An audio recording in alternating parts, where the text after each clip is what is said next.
দীর্ঘ তাপদাহের পর রাজধানী ঢাকা সহ সারা দেশে কিছুটা স্বস্তির পূর্বাভাস দিয়েছে আবহাওয়া অধিদপ্তর।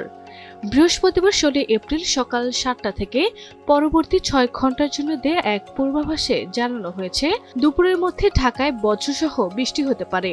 একই সঙ্গে দিনের তাপমাত্রা কিছুটা কমার আভাসও মিলেছে। আবহাওয়া অধিদপ্তরের ঝড় সতর্কীকরণ কেন্দ্রের তথ্য অনুযায়ী আজ দুপুরের মধ্যে ঢাকার আকাশ আংশিক মেঘলা থেকে অস্থায়ীভাবে মেঘাচ্ছন্ন থাকতে পারে। এ সময় বৃষ্টি অথবা বজ্রসহ বৃষ্টির প্রবল সম্ভাবনা রয়েছে। দক্ষিণ বা দক্ষিণ পশ্চিম দিক থেকে ঘন্টায় 10 থেকে 15 কিলোমিটার বেগে বাতাস প্রবাহিত হলেও অস্থায়ীভাবে তা দমকা বা ঝড় হওয়ার আকারে 200-র বেশি সার্ভিস ও ফিচারে লেনদেনের সব বিকাশ অ্যাপে সম্ভব।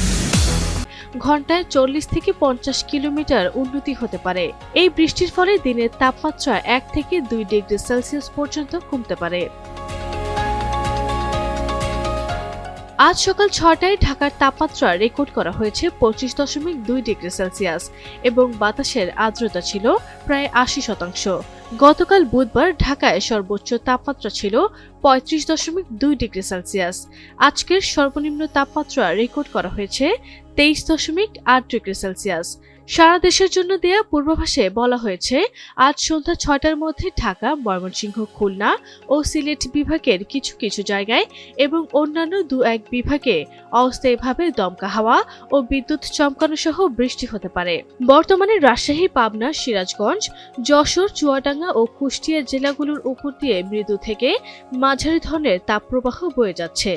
তবে বৃষ্টির প্রভাবে তাপপ্রবাহ প্রমোষিত হতে পারে বলে জানিয়েছে আবহাওয়া অফিস। সারা দেশে রাতের তাপমাত্রা প্রায় অপরিবর্তিত থাকলেও দিনের তাপমাত্রা কমার ফলে জনজীবনের স্বস্তি ফিরবে বলে আশা করা হচ্ছে।